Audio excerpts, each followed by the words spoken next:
Shalom Bapak Ibu Saudara yang dikasihi oleh Tuhan Yesus Kristus. Sukacita dan damai sejahtera Allah kiranya terus melimpah di dalam kehidupan Bapak Ibu Saudara sekalian dimanapun Bapak Ibu Saudara berada.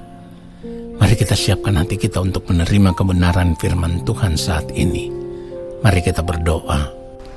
Bapa yang Maha Kudus, Allah yang Maha Mulia, kembali kami mau mendengarkan kebenaran firman-Mu.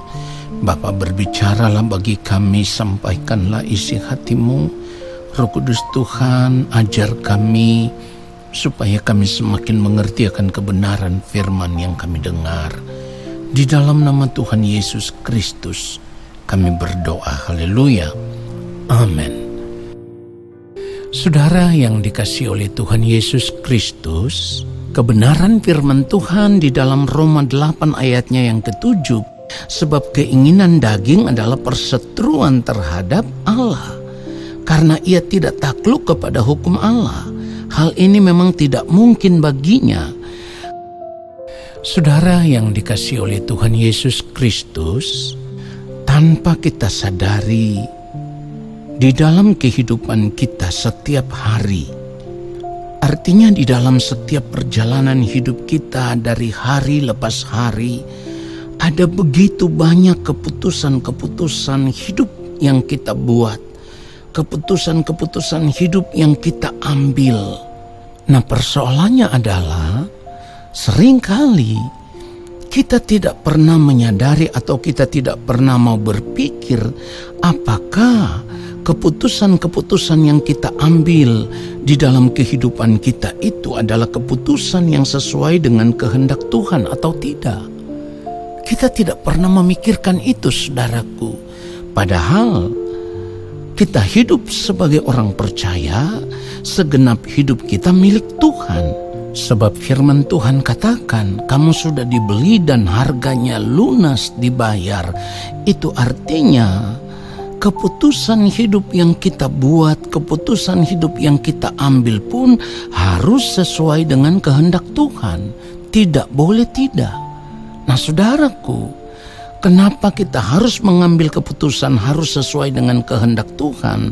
Sebab sebagai orang percaya, kita harus mengerti kalau keputusan hidup yang kita buat hanya menuruti keinginan diri kita sendiri.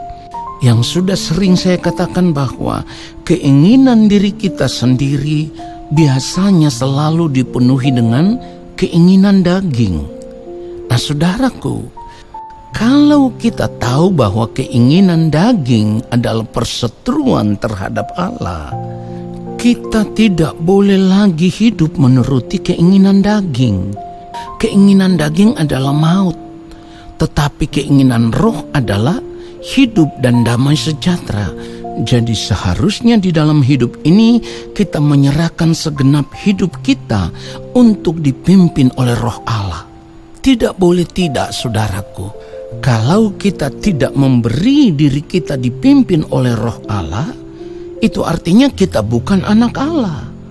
Sebab firman Tuhan katakan di dalam Roma 8 ayat 14, semua orang yang dipimpin roh Allah adalah anak Allah. Artinya kalau kita tidak hidup di dalam pimpinan roh Allah, kita sedang menggiring kehidupan kita menuju kebinasaan, saudaraku. Kenapa demikian? Karena di dalam Roma 8 ayat 13, firman Tuhan katakan, sebab jika kamu hidup menurut daging, kamu akan mati. Perhatikan itu. Jika kamu hidup menurut daging, kamu akan mati. Tetapi jika oleh roh kamu mematikan perbuatan-perbuatan tubuhmu, kamu akan hidup.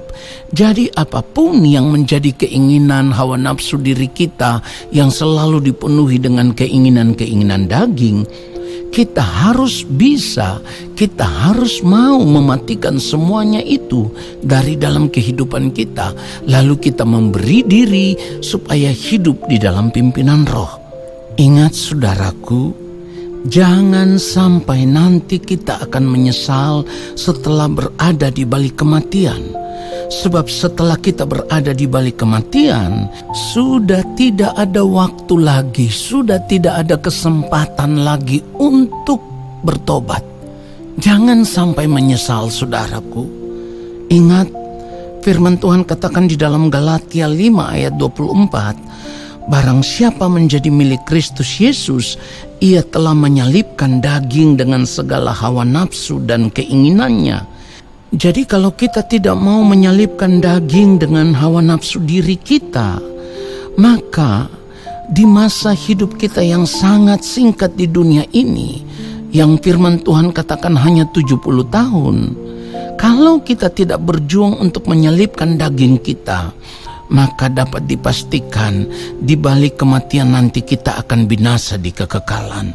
Nah, saudara yang dikasihi oleh Tuhan Yesus Kristus, hidup menuruti keinginan daging inilah yang membuat seringkali keputusan hidup yang kita ambil di dalam kehidupan ini tidak sesuai dengan kehendak Tuhan.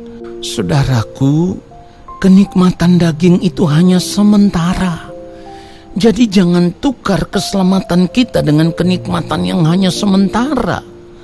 Saudara, kita harus melihat kepada ketaatan Tuhan Yesus yang hidup hanya untuk melakukan kehendak Allah Bapa di sorga. Kalau kita terus hidup di dalam keinginan daging, kita tidak akan pernah bisa hidup di dalam penurutan akan kehendak Allah. Ini yang harus kita pahami.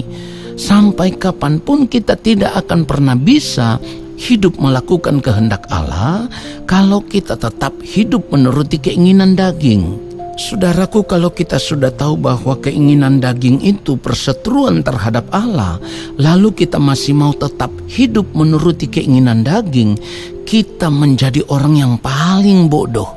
Sekali lagi, kita akan menjadi orang yang paling bodoh. Karena apa? Karena kita sedang menyia-nyiakan keselamatan yang sudah kita terima dari Tuhan Yesus Kristus. Pada akhirnya kita akan terbuang dari hadapan Allah ke dalam kebinasaan kekal. Ingat saudaraku, bukan tanpa alasan firman Tuhan katakan, kuduslah kamu sebab aku kudus.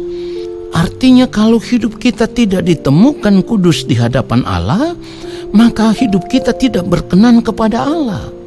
Saudara, keinginan daging akan membuat hidup kita tidak mungkin berkenan kepada Allah.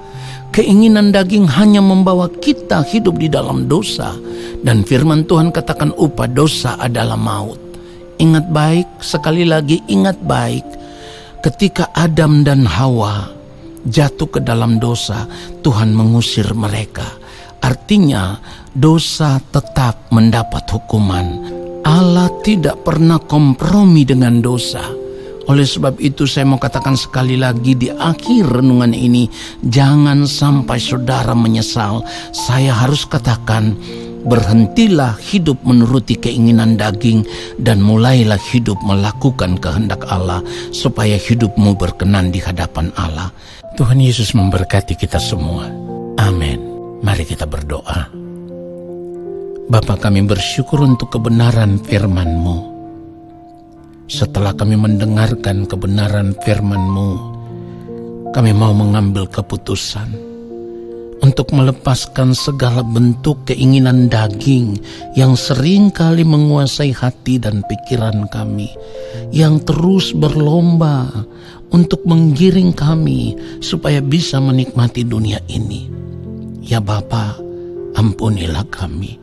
Roh Kudus Tuhan kiranya memberikan kepada kami kekuatan yang baru, lalu kami mau berjalan di dalam pimpinan Roh Kudus dan hidup hanya untuk melakukan kehendak Allah Bapa di sorga sampai waktumu tiba bagi kami. Di dalam nama Tuhan Yesus Kristus, kami berdoa dan kami bersyukur untuk kebenaran firman Tuhan ini. Haleluya. Amin.